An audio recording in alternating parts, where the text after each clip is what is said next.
Jerusalem to Yahud, Yahushem, Ayahim, and Ahutim, mga kapatid sa Tagalog. Marami akong nakikita tungkol sa debate nila tungkol sa tunay daw na Diyos. Ang Diyos daw niya ay, ang tamang Diyos daw ay sa Allah. Sabi naman ng mga kapatid nating Kristiyano, ang tunay daw na Diyos ay si Jehovah daw o Yahweh daw. Di nila alam ng Diyos ay salitang Kastila na hangot sa salitang Griego, Zeus, ang mitolohiya ng Griego. Zeus, ang hari ng Mount Olympus. Zeus o Jupiter sa Romano, o Serapis Christus sa Egyptian. Kaya nga ang ginawa mga ito ay pinagtipon nila, ginawang generic term para sa kanilang makapangyarihan na Panginoon, Diyos. Ang Diyos ay iba. Panginoon ng Grisya yan, na maraming anak din, si Medusa, sina Adonis, Mercury, saka si Tamos, ay si yung Cupid, yan, mga anak niya. Marami siyang anak, si Zeus. Kaya nung sinako nilang Israel, naglagay din sila ng rebulto ni Zeus doon, ngunit sinira ni Makabe noong panahon ni Ptolemy. Sinira nila mga templo niya at mga linagay doon na rebulto ni Zeus. Kaya nung dumating naman ng Romano, dahil mga barbarian yan, inadapt nila yung Greeks at saka Egyptian idols. Kaya nga ang Panginoon nila ay Diyos o Dios o DA, ang bigkas na sigon sa kanilang mga nasyon o tribo. Mga Espanya, ang Panginoon nila ay, ang pagbigay nila sa Zeus ay Diyos. Sa Roma, DA. Sa Britanya, Dios. Naniwala pa sila na English niya ay God. Iyan na iba si God. Si God ay Panginoon ng bungo ng Babylonia, na Panginoon ni Nimrod. At mga Gothic tribe din sa Germany ay Panginoon nila si God. Kaya lang, dahil pag sinulat nila sa dictionary, iba spelling. Kaya sabi na, ay ba yung God namin capital God. Yung God na masama ay yung small letter. Yung iba naman na God, yung GAD ay spelling. Ngunit pag nagdasal sila, na binibigkas siya, na wala nang binabasa, hindi naman nila sinasabi kung anong spelling yung God nila. Kasi nga, ang God, Panginoon ng Babylonia na yan. Ang Diyos naman, Panginoon ng Grisya. Medyo pabalbal lang pagbigkas ng mga dila ng Espanyol na punta sila sa Pilipinas. Kaya yan naging bokabularyo natin. Kala mo naman yan, 1521 to 1898, 377 years. Ang sinakop ng Kastila, kayo wikang yan. Nagiging bukang bibig na. Nakalaman na sa dila yan, Diyos. Kaya nga minsan kahit sabi mo na limon Diyos, pineapple Diyos, ay iba yun na Diyos. Sabi nila. Kaya minsan hinabol ko ng matatanda dahil nga lagi kong ininom yung kanilang Panginoon, dahil limon Diyos, pineapple Diyos. Mahiling ako ng limon Diyos, pineapple Diyos. Sabi ko yung Panginoon nyo ay iniinom ko lang yan. Di iba yung Diyos namin. Capital letter. Yung Diyos na sinasabi mo, iba yung spelling. Bakit kung binibigkas ko ba, nakikita nyo yung spelling ko, ano yung bigkas ko. Walang, basta binigkas mo na isang bagay, kung ano yung nakapangalan na espiritu yan, na-invoke mo yan. Tulad si Satan. Pag sinabing Satan sa'yo, magagalit ka, bakit mo tinawag na Satan? Hindi, iba yung Satan na ginamit ko eh. Small letter eh. At saka, may H doon sa gitna eh. Paano mo nakita na may H sa gitna, binigkas, ganyan yan, ang logic niyan. Dahil nga si Satan, matalino yan. Kahit kami saya, inaano niya, tinukso niya nun nag-ayo ng Misaya eh. Ikaw nagugutom ka, gawin mo yung bato na tinapay at kumain ka para di ka magugutom. Ang sabi naman ni Mulkil Yahuswa, nakasulat na hindi lang tinapay ang pagkain ng tao kundi salita ni Yahweh. Ay nagayanap siya sa dan ng bang pamamaraan, linipad siya doon sa tuktok ng turi at sabi niya, kung anak ka ng may kapal, lumundag ka nga dito para utusan niya ang mga maulukim para saluhin ka, para hindi sasayad ang paa mo sa lupa. At sabi ng Mulkul Yahusa, huwag mong tuksoin ang Yahuol. Kaya nag-isip ulit, dinala sa mataas na bundok at pinakita kayamanan at kapangyarihan ng lugar na yon na natanaw. At sabi niya, sampahin mo lang ako, ibigay ko lang sa iyo ang kapangyarihan na yan. Ang sabi ng Mulkul Yahusa, nakasulat, it was written, na isa lang yung sambahin kundi si Yahweh lang, kaya lumayas siya sa Satan. Ngayon, hindi nyo kayang i-refute yan eh. Sabi niya eh, yung God ko iba eh, siya ala God ko eh. Sabi mo naman, oh iba yung God ko, si Jehovah at saka si Yahweh, at anak niya si Siyos o Dios ay Jesus, Iasos. Puro kayo mali, dahil ang Diyos nga salita ng Kastila yan na sumasagisag kay Siyos. At ang God sumasagisag kay pangatlong anghel ni Satanas. Third angel of Satan, Gadriel. O the idol of destiny and fortune. Tinanggap nyo na yan, napakapandilin lang sa inyo. Sino ba nagsurat niyan? Sila yung mga sinaunang tao na natukso na Satan. Anong age na ngayon? Computer age. Pindutin mo lang yung Google, makikita mo yung mga matanong mo doon.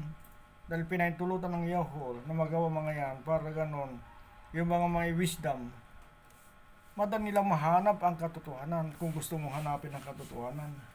Ngunit mga lack of knowledge, doon na lang sila, yun na kinagisnan ko eh. Ngunit di mo iniisip na ang pupuntahan mo ay sa dagatang apoy at doon masusunog hanggang sa kauli-uliang panahon ay pakahirap yan. Ngunit kung nakatagpo sa tunay na kaligtasan ng pangalan ni Yahweh at si Mulkil Yahushua, ay may sulat ang kanyang pangalan sa libro ng buhay. At doon sa inanda ng Mulkil Yahushua na kaharian, ang bagong Jerusalem, ay doon ay wala ng kamatayan, wala ng kalungkutan, dahil buburahin na lahat yan, itatapon na, kasama ni Satanan na ilalagay sa impyerno yan. Yung mga iba, walang impyerno, kasi sorry ng manuscript, hindi ng impyerno kasulat doon. Sheol, Gehenna, sabi ng mga iba, ay si Sheol. Ngunit yan, kahit ano mang i-translate mo yun, mayroon yung lugar na pagkaparusahan ng Yahud ng mga tao na nagkasala kay Yahweh, na hindi sumunod sa kanyang utos. Dahil sabi niya, ang kasalanan at ang kabayaran ng kasalanan ay kamatayan. Kaya habang tayo nabubuhay, dapat maintindihan natin yung mga generic term na ginawa ng mga Christ Satan o kay Lucifer na nagpanggap na siya yung tala ng umaga. Ngunit ang tala ng umaga ay si Mulkil Yahushua. Siya yung lahi ni Daud. Si Mulkil Yahushua. Kaya siya yung tala ng umaga. Ngunit si Lucifer naman, siya yung hinulog na tala anak ng tala ng umaga, anak siya ng tala ng umaga, hindi siya yung tala, anak lang. Ibig sabihin yun, sa figurative speaking, yung gawa-gawa lang yan. Yung binto ni Constantine, kaya nga anak ng tala ng umaga, si Lucifer, morning star, the son of morning star. Ang Mercuryos ay siya ang morning star, hindi anak. Yan ang maintindihan nyo. Kaya minsan nami-mislead sila. Paano nyo maintindihan ang katalinuhan yan? Hindi nyo nga alam pangalan ng Mercuryos ta. Ang alam nyo lang si Gisios o Iasos o si Jesus. Sino si Jesus? Kabayo. Ibig sabihin sa mga sayaw ko din o Hebreo. Baboy din sa Latin. Bakit paborito nila? Kasi ang mga Romano na unang panahon, ilalagay nila sa bandila yung larawan ng kabayo ay ng baboy. Nakalagay doon Jesus. Dahil sagrado sa kanilang kabayo nga ay ng baboy. Dahil pag nag happy sila, baboy lagi nilang hinanda kasi nga yan ang paborito nila ay pagkain, baboy. Mga Romano, pagkain nila baboy. Yan ang mga sagrado sa kanila na pagkain, baboy. Kaya ang pinagbawal sa Maulya o na bawal kain mga yan dahil nga nakakadumi. Sabi naman mga nakabasa sa pangitain ni Juan, Kapos o ni Pedro, sabi nila Kapos, pangalan niya, hindi Pedro. Wala ibig sabihin yung Pedro na, ibig sabihin niyan Kapos. Ibig sabihin yung Kapos, ang bato, malambo na bato. Naginip siya ng mga Juan, mga rimarim na hayop at kumatay ka dyan, kumain ka. Sabi niya, hindi ako kumakain yan. Ang linisan ng Yahol ay malinis na. Ano kaya ibig sabihin ng pangitain na yon? Sabi niya, ang apostol na yon. Yung pala, si Cornelius yan, mga hintel. Kaya, pinangaralan si Cornelius at binautismohan sila. Yun ang ibig sabihin nung pangitain na yon. Ano, ginagamit ng mga suwael. Hindi, pwede na natin kaya, lininisan na yan. Sinabi ko, lininisan niya yun. Kaya sinabi doon sa Leviticus, chapter 11, ito mga marumi, dahil may linika na may kapal na marumi, na hayop. At ginawa rin na malinis, nakainin natin. Dahil noong panahon ni na Adam at Kaba, hindi natin kinakain mga hayop. Ang kinakain lang natin ay mga bungang kahoy at mga halaman. Ngunit dahil lang baha sinuka, at wala na makain ng tao, kaya pinayagan tayo na kumain. At kaya lang yung mga dugo ay hulog na. Ibuhos natin sa lupa dahil yan ay sagisag ng buhay. Ngunit nung panahon ni Joshua, ibinigay yung mga dapat na kainin para malinis ang ating katawan. Dahil ang katawan natin ay templo ng may kapal. Kaya paano pupunta sa'yo ng Ruka Joshua kung marumi naman ang iyong katawan? Tapos palusot nyo, nilinisan na lahat yan. Mga sinungaling. Pati pangalan ng may kapal, pinalitan nyo. Tapos, yung mga marumi, ginawa nyo ng malinis para makalusot kayo dahil they have to pervert the law because their own righteousness. Yan ang magawain nyo. Yan paano tayo mayaw-suyaw o maliligtas, mga kapatid. Dahil lang sabi mo, nasa pananampalataya ako paano masabi yung pananampalataya? The component of love, component of faith is love and fearing Yahweh. Pag-ibig at pagkatakot kay Yahweh, no? At tulad ni Abraham. Ngayon, hindi ka natakot binayulit mo lahat ng batas. Ang pinakamatas na batas yung pangalan ng Yahweh, pinalitan mo ng Diyos, God. Pangit sa Tagalog pa yung God P-God, He-God. Yung He-God nakakati yun He-God. Kaya, mga kapatid, nakikita ko lagi na nalulungkot lang kung makikita ko ngayon na, ba yung God ko Yung God namin mas totoo Sabi ng, sinong God daw niya? Si Allah. Sabi naman ng ang ganda niya, si Diyos. Kaya analyze yan. Etymology ng history ng isang salita ay may origin yan. Kaya nga nung bata pa, kaya pinag-aralan ko sa nagsimula yan Diyos. Yung pala, salitang Kastila na hango sa salitang Griego na si Sios, Panginoon ng kaya natupad yung sinabi ni Dayan, libro ni Dayan o Daniel na ang balahibong kambing na may sungay, isang sungay na sa gitna ng kanyang mata, sa gitna ng kanyang pagitan mata, sa noo, sa gitna, yun ang unang hari, si Sios.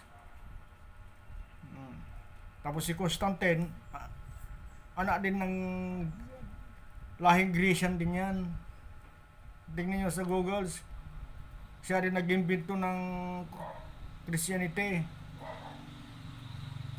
na kasama niya ang konsiyo ng Nikaya o Nicolaitans.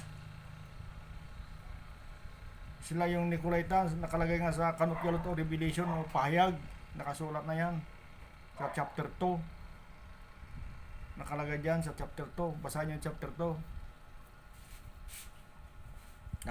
Nakasulat doon si Nicolaitans, awak-awak yung doktrina ng Nicolaitans. Di bali yung mga 5 major religion ay tahimik na, natalo na yan sa historya.